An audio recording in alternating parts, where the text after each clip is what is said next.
ሲጀመር ምን አይመታል ቤት ስመጣ ስላጣኋት ተናድጄ ነበር እና ደግሞ ስለምወዳት ቀናለሁ። ካላመንካት ማግባት አልነበረብህም። ደግሞስ ታማተኝታ ጥላት መሄድ ሳይንስ ትጮህባታለህ። እኔ እኮ መጀመሪያ አመጣጤ ወንድሜ ከዚህ በኋላ እሷን እንደማያስብ አንተም ደግሞ ከዚህ በኋላ ወንድሜን ማሳደድ እንድታቆም ላስጠነቅቃችሁ ነበር። ግን ደግሞ መጀመሪያ ያንን ለመስማት ጤነኛ መሆን ያስፈልጋል።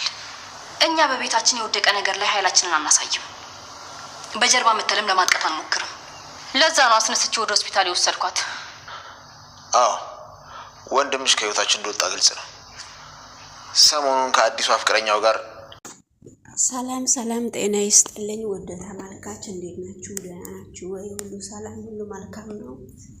እግዚአብሔር ይመስገን እኔ በጣም ደህና ነኝ። ላይክ እና ሼር እያደረጋችሁ ይህንን ቪዲዮ አበረታቱ።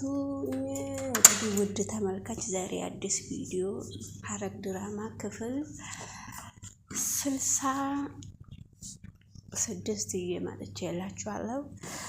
እሱስ እንግዲህ ምንድነው ኤፍራታና ጽዮን አብረን ሐኪም ቤት ሄደው ኤፍራታ እርጉዝ እንደሆነች እንግዲህ ተረጋግጧል። እርግዝና ከማን እንደሆነ እንግዲህ አልታወቀም። የሁላችንም እንደምናውቀው ያፌት እንዳገባትና የያፌት ባለቤት እንደሆነች ነው የምናውቀው። ከዛ ውጪ ምንም የምናውቀው ነገር የለም። እንደገና ደግሞ ሲቀጥል ጽዮን የወንድሜ ልጅ ነው ብላ ነው ኤፍራታን እንግዲህ ሐኪም ቤት የወሰደቻት ማለት ነው። ጽዮን ምን አይነት አስተሳሰብ ነው እያሰበች ያለችው? አንተ ኤፍራታ የት አባሽ ሄደሽ ነው ብሎ ያፌት ኤፍራታን ሲጠይቃት እሷ ብቅ ብላ እኔ ባልመጣ ኖሮ ትመታት ነበረ እንዴ ብላ ያፌትን እየጠየቀችው ነው። ያፌት እንግዲህ ከፊቴ ዙር ስትል በነገራችን ላይ ስለምወዳት እቀናለው ብሎ እንግዲህ መልስ ለጽዮን ሰጥቷል። እንግዲህ ውድ ተመልካች ይሄ ድራማ ከየት ወዴት እንደሚሄድ ፈጣሪ ይወቀው። አዳዲሶቹ 2 ወንዶች ደግሞ አሁን የገቡት አሉ። ስማቸውን እኔ አላውቅም። ወንድም ሆነኝ እርዳኝ፣ ከጎኔ ይሁን፣ ከእንደዚህ አይነት ስራ አውጣኝ እየተባባሉ ነው። ወንድምና ወንድም አይዋደዱም፣ እናትና ልጅ አይዋደዱም። በጣም የሚገርም ነውና እዚህ ጋር በጣም ነው የገረመኝና ወንድም ሆነኝ እርዳኝ ብሎ በጣም እየለመነው ነው። ያው እንግዲህ ቢሆንም አልተግባቡም። እዚህ ጋር ደግሞ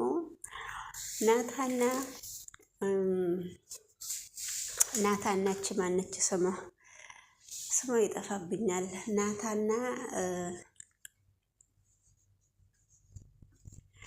እንግዲህ ሁለቱ እየተሟገቱ ነው። እሷ ደግሞ በጣም ወሬ እያመላለሰች ነው። ያው እንግዲህ ውድ ተመልካች ሉሊት ነው ስሟ የጠፋብኝ። ሉሊትና ናታ ናታ ፊቱን ኮስተር ብሎ ሉሊት ላይ እንግዲህ ሉሊት ናታን ታሲዘው ምን ማንም ሰው የገባው ሰው እዚህ ጋር የለም። ሉሊት ከያፌት ጋራ እየተነጋገሩ ብዙ ነገር ለማድረግ እየሞከረች ነው ማለት ነው። ውድ ተመልካች በዚህ ሰበብ ነው ኤፍራታን ማነች ጽዮንና ሉሊት አይዋደድም። እንግዲህ ዞሮ አይቀርም። ጽዮንም የሴቶቹ እስር ቤት መግባቷ አንድ ቀን መታገዷ የማይቀር ነው ብዬ ነው የማስበው። አሁን እንግዲህ ናታ በጣም ከብዙ ሰዎች ጋር በድብቅ እንግዲህ ናታ እየተደበቀ ቤተሰቦቼ እንዳይጠቁብኝ ብሎ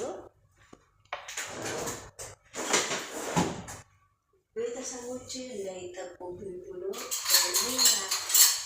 ሌላ የማይፈልገው ስራ ግዱ ሆኖበት ጽሆንም ጺም እንዳትጠጣበት ብሎ እንግዲህ የሆነ ስራ ያፌትን እየተደበቀ ሰው እየተደረገለት እንዳይያዝ በጣም ብዙ ነገር እየሞከረ ነው ማለት ነው። ማን ነው?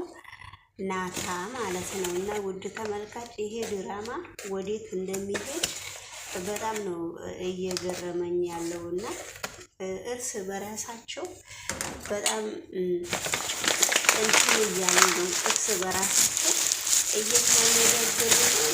ቤተሰቦችህን ማዳን ከፈለክ ደግሞ እኛ አድርግ የምንልህን ነገር እዚህ ስራ ውስጥ ከኛ ጋራ መግባት